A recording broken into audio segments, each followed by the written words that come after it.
Okay. Dada Selina, karibu tena. Asante. Akila, dada Selina amerudishwa. Hajarudishwa, amevunjiwa mkataba. Amevunjiwa mkataba? Lakini nadhani ni za kisheria kabisa kwenye zile vipengele vyetu vya kuvunja mkataba kwamba dada anaruhusiwa kuvunja, lakini pia mwajiri anaweza kuvunja mkataba. Kwa hiyo aliyevunja hapa ni nani? Dada au mwajiri? Ni mwajiri wake. Okay. Kwa hiyo dada alienda kazini tarehe 25 mwezi wa 8, si ndio? Ndio. Kwa hiyo ni almost kama miezi 4 sasa, miezi 3 na kama hizo wiki 3 ndo amefanya kazi. Miezi 3 na wiki 3. Mlikuwa mnafanya follow up vizuri? Tulikuwa tunafanya follow up. Bosi wake alikuwa anatoa feedback gani kwenye follow up? Kwenye follow up bosi alikuwa anasema dada anaendelea vizuri, wanaelekezana. Nikamwambia ndo level na yenyewe pia ule nayo. Level ya traditional. Kwa sababu alikuwa anasema anamuelekeza, ndio hivyo vitu vingi namkumbusha. Mfano kama kusafisha, sijui kusugua, tuliandika kusugua ukuta wa zile tiles za kwenye washrooms. Kwa hiyo dada anakaa, unakuta bado imepita wiki, anambia hujasugua mbona muda mrefu kama vile. Kwa hiyo ndo asugue. Yaani kwenye hizo kazi ambazo ni za inahitaji mtu anajiongeza mwenyewe na kujiongoza, alikuwa mara nyingi anamkumbusha. Ila kwenye nidhamu, kwa sababu tunafuatia hivyo vitu viwili, utendaji kazi na nidhamu ya dada.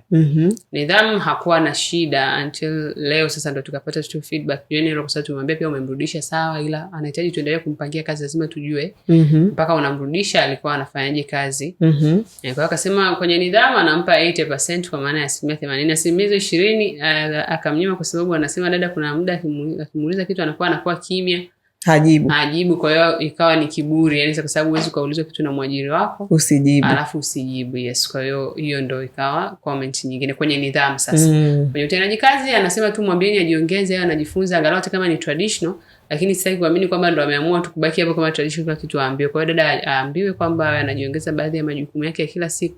Akishaambiwa kitu mara moja, yeye angalau anajikumbusha, hata ana note somewhere, hiyo inamrahisishia kuweza kufanya kazi vizuri. Lakini pia akasema aache kuwa na mazoea kufanya kitu, atamani kufanya vitu vipya. Kwa hiyo aendelee kujifunza, bado ni mdogo, ajifunze na ajiboreshe kwenye kazi yake. Okay, Selina. Una umri gani? Miaka 18. Miaka 18 umetimiza? Ndio. Wewe ni mtu wapi? Bukoba. Ndo wazazi wako kule? Ndio. Kazi za ndani ni mara ya kwanza kufanya na sisi au ulishawahi kufanya? Ni mara ya kwanza. Ni mara ya kwanza. Hujawahi kufanya kazi za ndani? Nishawahi kufanya ila sio Dada Center. Ulifanya wapi? Nilifanya hapa Dar es Salaam. Kwa muda gani? Miezi 4. Miezi 4. Nikafanya pia Moshi miezi 9. Moshi miezi 9. Kwa hiyo hapa kwetu ni kama sehemu ya 3. Okay, wakati unakuja hapa kwetu ulitujulia wapi? Mtandaoni. Ndio. Una simu kubwa? Kwa kipindi kile nilikuwa na simu kubwa ila sasa hivi sina. Hauna? Kwa nini una sasa hivi? Ile niliyokuwa nayo bosi alininyang'anya yule wa zamani. Bosi wa zamani? Wa zamani ni wa wapi huyo? Wa Moshi. Sio wa kwetu. Alikunyang'anya? Kule Moshi ulikuwa unalipwa shilingi ngapi kwa mwezi? 80. Kwa hiyo ukuweza kununua tena simu nyingine? Na alivyokunyang'anya ni ya kwako au ni ya kwake alikupa? Ni ya kwake. Sasa usiseme alikunyang'anya jamani.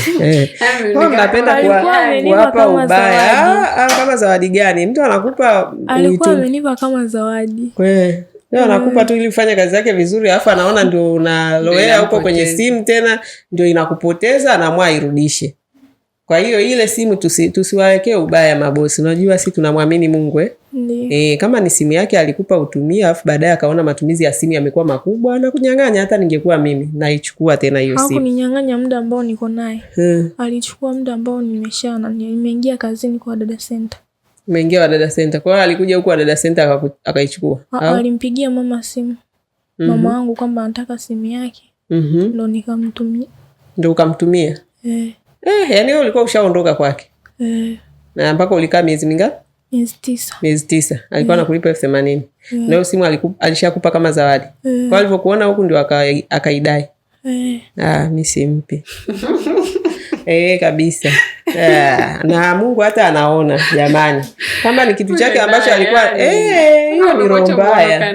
Hiyo ni roho mbaya kabisa. Labda kwa sababu tumeona wipi kwa kazi ndani ila huko wa Dada Center labda. Wengine si unajua wana roho mbaya tu, akishakuona wa Dada Center kwanza anajua kule kuna mshahara mkubwa ambao alikuwa anakulipa 80, huku sisi hatujawahi kulipa dada 80. Sisi tulianza na 100,000 na sasa hivi imepanda 150,000. Kwa kuna waajiri wengine wanakuwa na chuki tu na mawivu na roho mbaya, kitu ambacho sio kizuri. Mtu amekufanyia kazi miezi 8, ridhika. Wale pia ni maaskari, kwa hiyo alikuwa anampigia mama anamwambia kwamba nitamfungulia kesi kwamba amechukua simu yangu bila ridhaa yangu. Kwa muda akasema irudishe tu simu yao, tumunua nyingine. Tabia mbaya. So mimi nisingerudisha. Na askari wake ungekataa. Kwa sababu yeye yani amenipaje, yani nimeondokaje kwake huko bila nani. Vitu vingine ambavyo kama unafanya haki. Yeye ndio alikuwa anafanya uuni. Tunajua tena wengine wanatumiaga huu askari kuwa nani watu, kunyanyasa watu wengine. Huu ni ukandamizaji. Kama mtu amekufanyia kazi vizuri, umempa zawadi, ameshakaa kwako muda wote kaondoka, mwacha aendelee na maisha yake. Saa nyingine mnazuia baraka, unajua mnazuia baraka zenu kwa sababu ya vitu vidogo vidogo vya chuki. Chuki ambayo haitakusaidia. Yaani kama sana kuzuia mafanikio. Hata kama ameondoka kwa mafanikio, yeye mwenyewe anatakiwa kaendelee na wewe, Mungu akubariki huko unavyobaki. Kabisa, yani angesema tu, yani angemshukuru Mungu kwamba uliniletea huyu binti, nimekaa naye vizuri. Haya, nimemwona kule Wadada Center, basi Mungu ambariki. Yani ungesema tu ile neno, unajinenea baraka, unashangaa na wewe mwenyewe unafanikiwa katika shughuli zako. Lakini watu hawajui, wanajifungiaga mariziki wao wenyewe. Sasa unapoanza kumbe yuko kule Wadada Center, nipe simu yangu. Kumbe wewe mwenyewe ndio unajichimbia kaburi lako. Wewe mwenyewe tu unajifungia baraka. Yani mimi naamini zile divine laws zinafanya kazi sana. Yani sheria takatifu zile ambazo tumeambiwa unachotaka kufanyiwa mfanyie yani mwenzako. Kwa sababu yeye angependa hivyo. Amefanya kazi mahali, amemaliza na alipewa zawadi. Umeondoka tena huko unasikia ile zawadi nilokupa nirudishie, la sivyo na kufungulia kesi. Yeye angependa kufanyiwa hivyo? Asingependa. Ndio maana tukaambiwa unachotaka kufanyiwa mfanyie mwenzako. Simple. Uwe askari, uwe mwanajeshi, uwe nani, divine laws na weki zinafanya kazi kwa binadamu yoyote. Alimradi wewe ni binadamu uliyeumbwa kwa sura na mfano wa Mungu. Fuata hizo sheria za kimungu, unabarikiwa. Kuna watu baraka zao sio miujiza. Ni kutenda tu wema. Mtendea mtu tu lile ambalo wewe ungependa kutendewa. Hata kama unajisikia lakini sema tu Mungu basi. Saa nyingine mimi namuombaga Roho Mtakatifu, namwambia niwezeshe kusamehe. Yani nisaidie niweze kuachilia. Hata kama mimi najisikia bado kama mbona hichi kitu kinanisumbua, namwambia Roho Mtakatifu nisaidie niachilie hichi kitu. Niwezeshe, nipe nguvu niweze kusamehe, kwa sababu nisiposamehe hautanisamehe.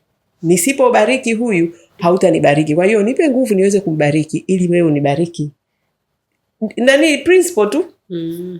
Kwa sababu usipofuata kanuni hizo, ndugu yangu, zitakula kwako. Hizi kanuni sio kwa ajili ya watu, ni kwa ajili yetu. Kwa hiyo kwa sababu nilishajua ni kwa ajili yangu, inabidi nikiona tu kuna kiugumu fulani, yani bora niombe nguvu za Mungu za ziada. Na hata kumsamehe mtu ni kwa ajili yako. Yani ndio mwingine msamaha unamsamehe yeye, lakini ni kwa ajili yako mwenyewe. Kwa ajili yako mwenyewe. Sababu moyoni mweupe unao kuanza kuweka chuki na mambo mengi, unamchukulia mtu amekukasirisha, umekasirika, bado unayaweka moyoni. Wewe ndio unayeumia. Unaumia mno. Alafu yeye anaendelea. Yaani sasa ubaya pia ndio unakuwa hujamsamehe, alafu unamuona anamfanyia. Yeye anakula bata. Kwa hiyo wewe ndio unayepata shida. Unateseka mno. Okay. Kwa hiyo dada Selina, sasa hapa mimi dada akirudishwa, hasa na wao mabosi ambao wanalipa na zile faini na nini, mimi kiukweli nisiwe muongo, huwa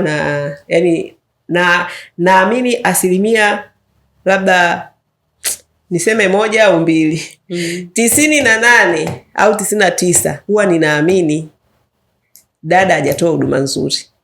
Sasa huyu bosi akaona mambo yasiwe mengi. Unajua kuna watu hawataki mambo mengi. Anaona tu bwana dada mwenyewe kama ni hivyo, bora tu nimalizane nao vizuri, kwa sababu sisi unajua tumeweka hizi taratibu. Sio kuna mkataba, ukitaka dada akitaka kuacha inabidi aache dhamana, bosi apewe dada mwingine. Sasa unakuta bosi dada hataki kuacha, lakini dada ndio huyo habadiliki. Bosi kuna mambo yake anataka.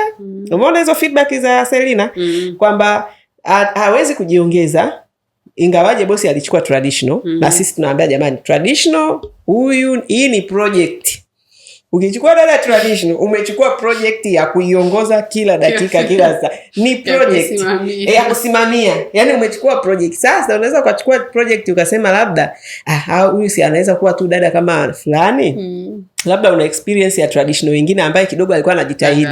Sasa unakuja kukutana na traditional ile super ambayo hiyo yani ni full project yenyewe. Yani hiyo ndio ya kusimamia. Kiacha inabaki hapo.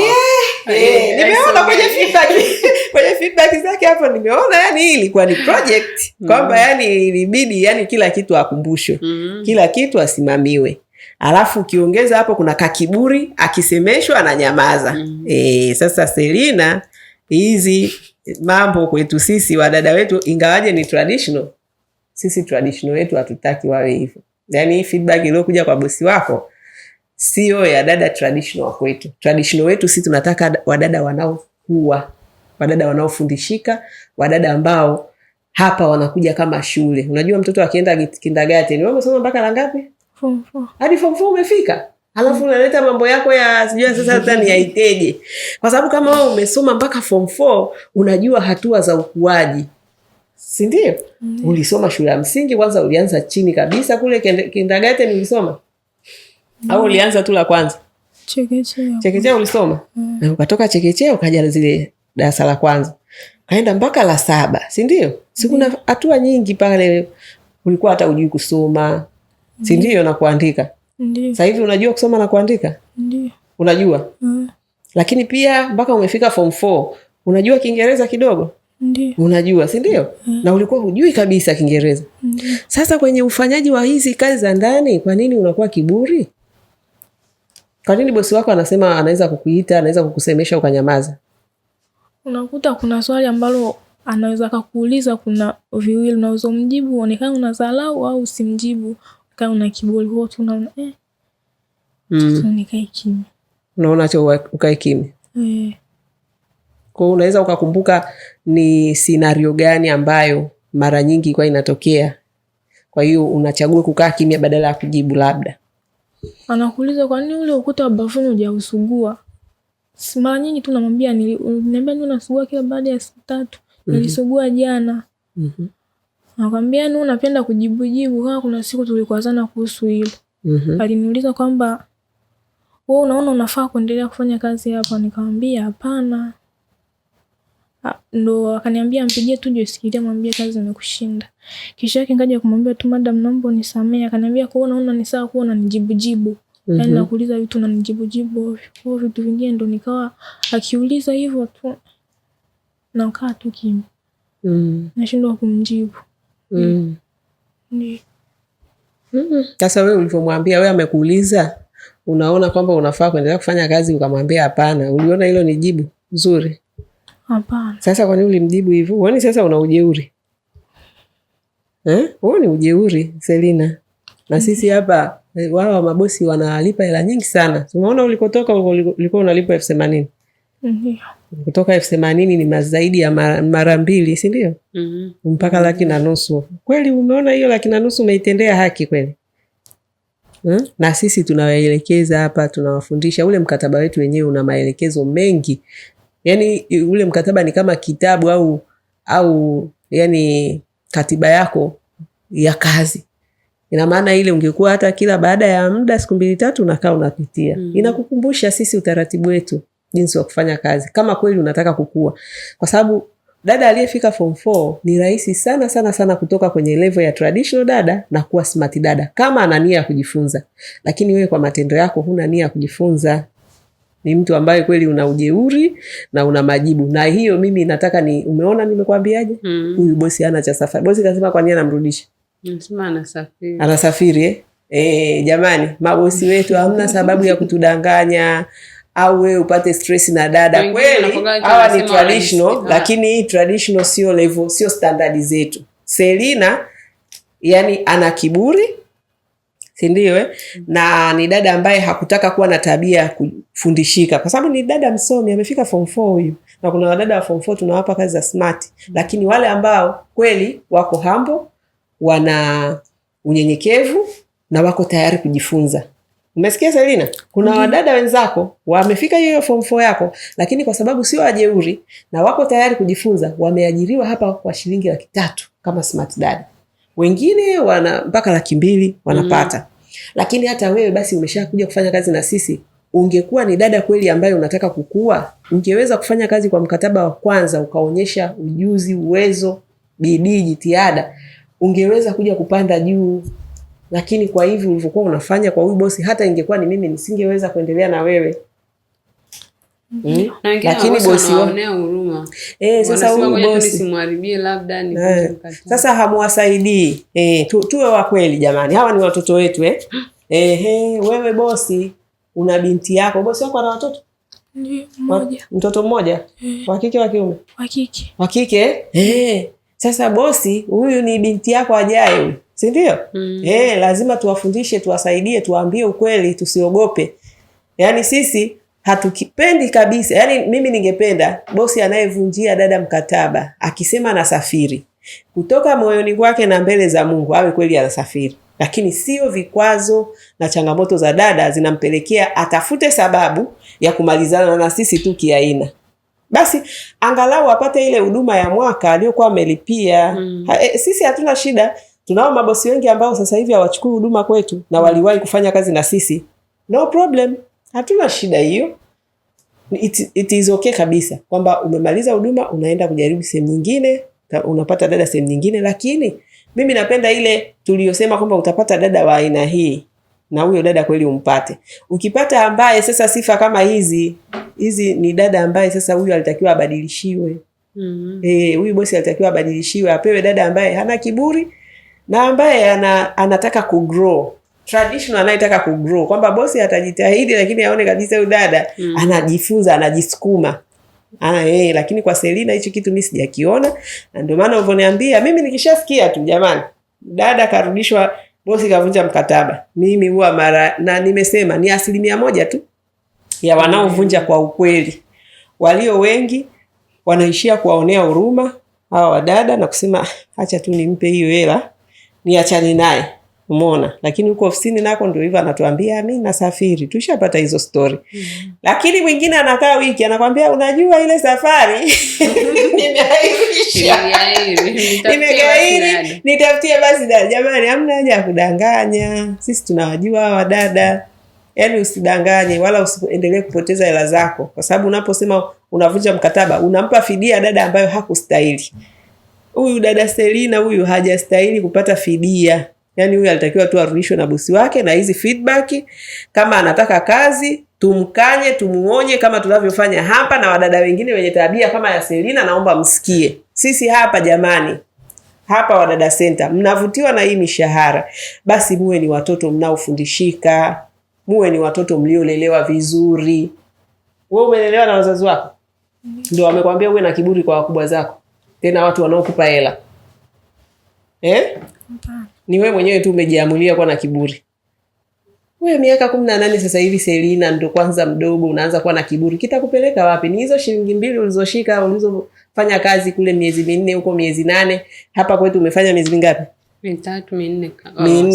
4. Hivyo viela ndio vimekupa jeuri, vinakupa wewe jeuri? Hapana. Ni nini sasa kinakufanya unakuwa msichana mbaya? Maana hao kwetu sisi ni wasichana wabaya. Nini kimefanya uwe hivyo? Mwishoni bosi anasema lakini niko tu vizuri. Sisi msitudanganye hivyo. Tuwasaidie watoto, kwa sababu sio mtoto wako. Umeona? Kwa sababu yani mabosi, hawa watoto ni watoto wetu pia, Mungu atakuja kutudai. Unapoona ana kitabia ambacho sio kizuri, mwambie ukweli ili ajirekebishe. Bora yeye mwenyewe aache kujirekebisha, lakini wewe umefanya wajibu wako. Mimi hapa nisipowarekebisha hawa, Mungu atakuja kunidai. Atakuja kunidai kwa sababu atasema wewe ulipita kwenye hizi kazi za ndani ukafanikiwa kwa sababu ulijua mbinu na siri za mafanikio. Ni kuwa mnyenyekevu, ni kuwa mwaminifu, ni kuwa mchapakazi. Kwa nini ukuwafundisha wenzako? Kwa nini? Nitaenda kuulizwa.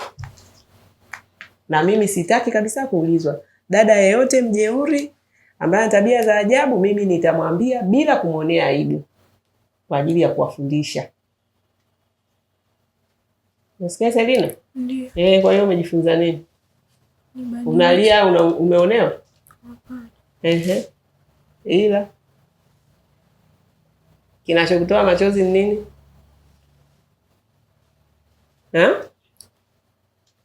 Tunakuonea, maana wadada wa kazi wana kazi ya kusema, mimi na wakandamizaga wao. Kwa hiyo kinachokuuliza nini? Nimekukandamiza? Hapana. Ila